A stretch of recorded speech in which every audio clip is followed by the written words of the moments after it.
Tons of people come up to the tables. It happens all the time. But this time, I counted. It's the kids making moves at card shows now. And that's not changing anytime soon. I was able to validate this yet again just recently when I set up at a 200 table card show. Today at the show, I had 234 people stop at the table to look, shop, buy, or just talk sports cards. I estimated their age ranges between 10 and 80 years old. I rough shot the data at the show and broke it down into three groups: 46 kids, that'd be age 10 to 20, 35 people over the age of 60, and 153 people between the ages of 21 and 59. When you look at the age breakdown, I'm going to show you the numbers of the people that had asked me if I was looking to trade or buy. I found the results a little bit interesting. From the older group, I had one person ask me if I was looking to trade or to buy an old autographed baseball that he just had COA'd by JSA at the show. Most in this group were just looking to buy on their own. In fact, the one person that asked me if I was interested in buying his baseball worked out to 3% of this entire age group. Now let's look at the next age group and see if the data was any different. In this age group, 20 people asked me if I might be buying or if I was willing to trade. That works out to 13%. That is much higher than the older age group, but by and large, 1 out of every 10, it's still a pretty low number. Now let's take a look at the kids. So now we're talking 10 to 20 years old. And believe me when I say this, any of them between 10 and 20 were doing this. In this age group, 29 asked me if I was looking to buy or trade. I know that raw number is only a little higher than the last group, but this is 63% of the kids that came to my table. That disparity speaks to what the kids in the hobby now are looking at doing. I suspect a lot of this comes from what they're watching on YouTube, Instagram, TikTok, and other media platforms. I will say the majority of the kids came to the table, presented themselves the right way, acted respectfully, and showed manners.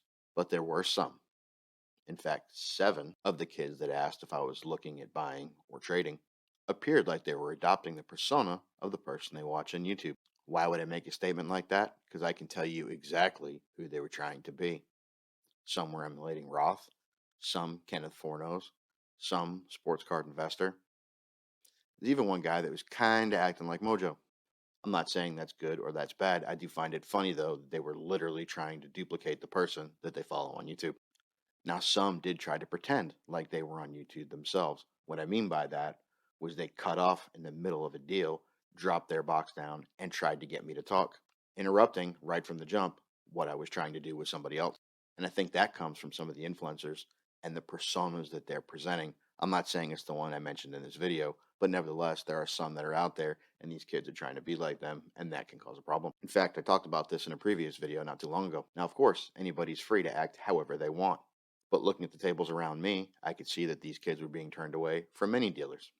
Now, don't get me wrong, I can deal with the I am the man attitude. That's something that's not that big a deal to me. I deal with it in my day job on a regular basis. But what I won't tolerate is when someone comes up, like I said earlier, throws their case down, gets right in the middle of a deal I'm already working on with someone else, or a conversation I'm having with someone else, and makes it seem like they are the star of the show. No pause, no wait, just pretending like someone's filming them and they have to get their shot. It's absolutely ridiculous. So when that happened, I politely told them I wasn't interested and really didn't need to see what was in their case. I did talk about how I would like to see people act at a card show in this video here. Some of these kids are definitely showing the persona of the person they want to be on TV. Now, not to put too much stock on that, the overwhelming amount of kids that came up to the table were absolutely great. They were patient, they were friendly, and you could tell they had been honing their skills.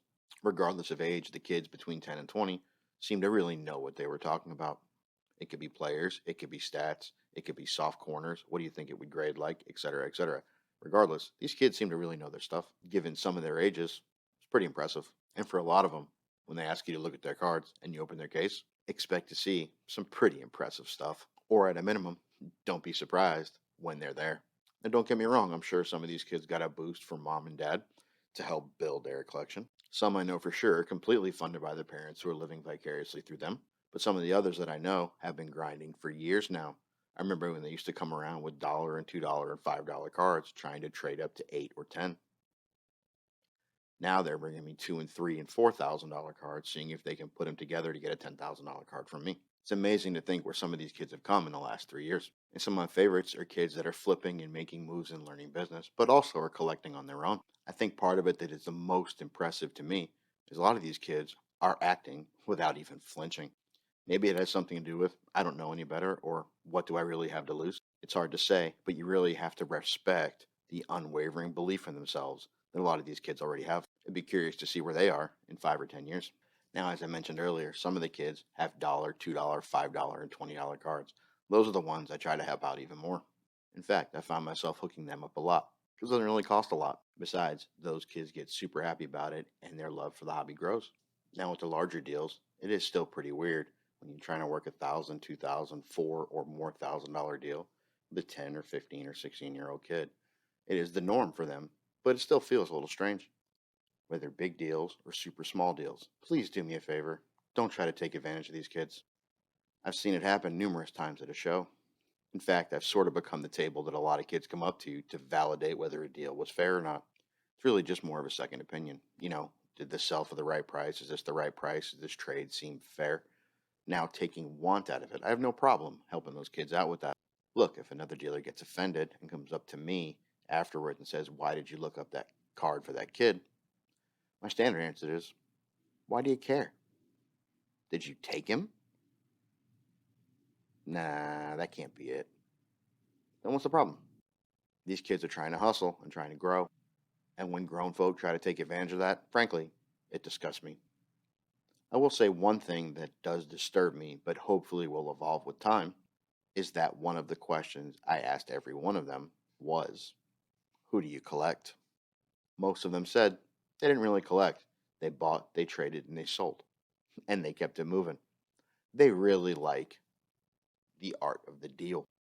Hey, and there's nothing wrong with that. I have no doubt that it's fun for them, and heck, they're definitely learning some very basic business foundational principles at a very young age at sports cards. However, if a lot of the new blood coming into the hobby doesn't collect and really just likes to make moves, what does that say for the long term sustainability of the hobby that we all love? Hey, leave me a comment down below and let me know what you think about that. To me, it's currently an unanswered question, one that we're probably not going to have an answer to anytime soon. And I suspect a lot of these kids that are in it for making moves will probably collect at some point. These kids are probably going to make tough businessmen and businesswomen in the future. Watch out for these future sharks as they gain experience and continue to have a laser like focus on their goals, whether it be buying, flipping, or collecting. Regardless of the future, these kids are here now, ready to go and prepared to win the day. Better yet, prepared to win every deal. Don't believe me? Check out this video here from the last time I set up at a card show in Virginia Beach, Virginia. You'll see what I mean. But as always, these are just my thoughts.